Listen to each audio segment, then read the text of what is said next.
Yang hadis ini dalam riwayat dalam keluaran Al-Imam Ibnu Majah dalam sunannya, bila Nabi kata tubu ilallah qabla an tamutu, taubatlah pada Allah sebelum kamu mati. Kenapa tuan-tuan? Kita dengan umur yang singkat, dengan dosa banyak, tak dang kita nak cover balik dosa yang kita buat. Tak dang kita nak ambil balik kebaikan yang kita tinggal. Cuma ada satu jalan, taubat. Bayangkan kalau seorang buat maksiat 30 tahun, 40 tahun. Dia tinggal semayang dia 30 tahun, 40 tahun. Tinggal puasanya. Macam mana nak kejar 30, 40 tahun yang telah ditinggalkan? Tak sempat. Tak ada. Masuk umur 60 dah. Dulu, zaman dulu dengan arak, dengan judi, dengan pelacur, dengan semua. Sekarang masuk 60 dan tak ada kejar. Tak ada. Dia macam kita belum berkereta lah. Kita starting 5 jam sebelum tu. Orang tu dah ke depan dah.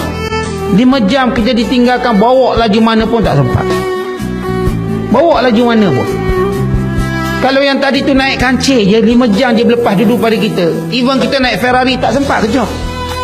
Dia 5 jam dah masuk tol Sungai Besi dah. Kita pecut Ferrari, tetap kita tak sempat. Maksud saya kalau secara ibadat, orang ni dari awal dia tak buat maksiat, dia jaga solat fardu, puasa, zakat. Kita pula dari muda tak jaga benda tu semua, masuk 60 baru nak insaf. Dan tak nak kejar semayang 60 tahun dulu tinggal, tak ada.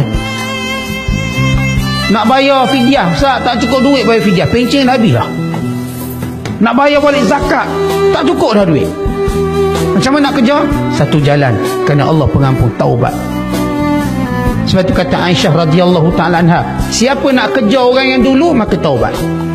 Kalau dia ke belakang dalam perlombaan untuk dekat dengan Allah, orang lain pergi dulu, dia nak kejar orang ni boleh dengan taubat sungguh-sungguh. Bersungguh-sungguh bertaubat. Taubat satu peluang, dan taubat tanda sayang kasih Allah pada hamba. Bahkan Allah sebut dalam Quran, innallaha yuhibbut tawwabin. Allah suka orang taubat. Dalam ayat yang lain Allah berfirman, innallaha yaqbalut taubat an ibadihi wa ya'fu anis sayyi'at. Allah sungguh-sungguh senantiasa menerima taubat mana-mana hambanya. Mana-mana hamba Allah terima. Wa ya'fu anis sayyi'at. Dan Allah lupakan semua kejahatan. Lupakan. Perkataan al-afu bukan sekadar makna ampun, lupakan terus, tak ada. Sebab itu disebut at-taibu minadz dzambi kama la dzambalahu. Yang benar-benar bertaubat dari dosa macam tak ada dosa. Macam baby baru lahir.